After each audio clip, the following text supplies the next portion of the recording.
some communities really are sort of highly engaging. Others just would die if it weren't for the company continuing to post things. And that's great if you've Yeah. got that as a channel, but that's a marketing channel, not a community. Yeah, I think it's a fine line to your point, right? Mhm. And I've participated in several where the value to the member was kind of soft Yeah. and the pitch was kind of prominent. Yeah. So how do you keep that balance right in the one I'm in with you? I mean, how do you do that well? Because, everybody has a desire to grow their ambition. They have ambition, right? So how do you temper that? Well, we got a pretty strict no pitch policy. And we say, like, you cannot solicit other people in the community. And that goes for me too. It goes for Sixth Sense. I've been really, really thankful that Latney Conant, who's the CMO at Sixth Sense, who's been a phenomenal partner in building and growing this with her team.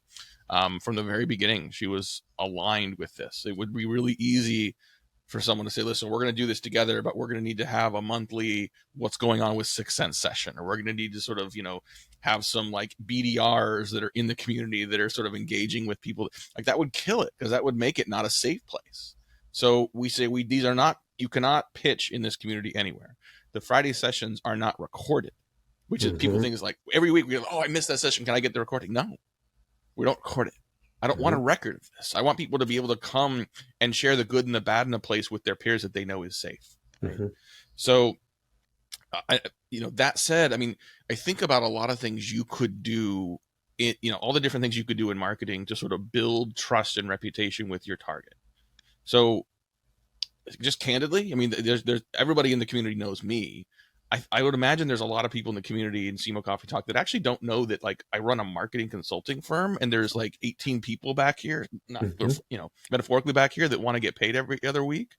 So, like, but I will break the model if I pitch. Now, that said, if I build good relationships with people, if they like what I have to say, if they're seeing and following what I do, eventually I'll earn trust and be able to have that conversation. And, I can see every member of the Coffee Talk community. They're in Salesforce. They're in a Salesforce campaign. I can see attribution that way.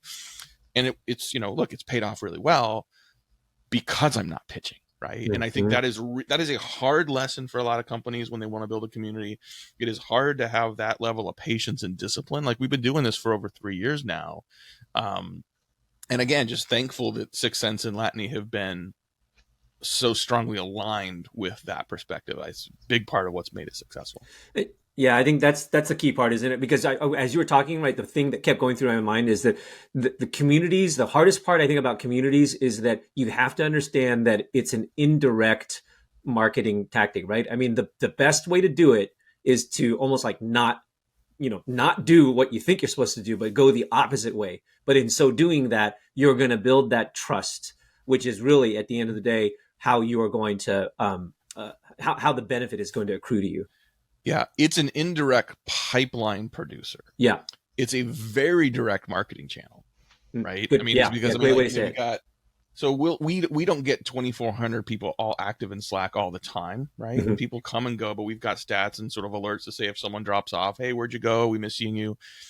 But, every week, 2,400 people get an update email from me that says, like, here's the topic for this week. Here's the resources that we shared from last week.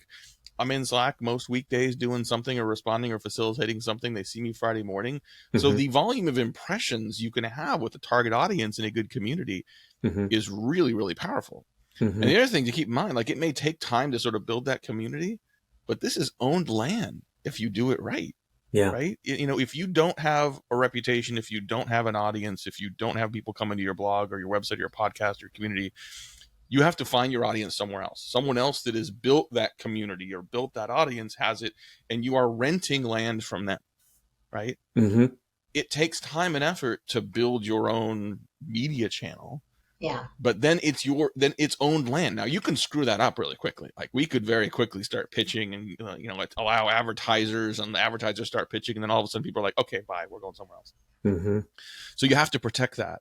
But boy, the competitive advantage of having that owned land and having, that direct value added engagement opportunity with the right audience, even if you're not directly pitching, even if you explicitly treat it as not a pipeline producer, it'll still have that effect, and that And you don't have to, you're not beholden to whether you still have budget to buy ads. You're not beholden to whatever algorithm Google choose to launch.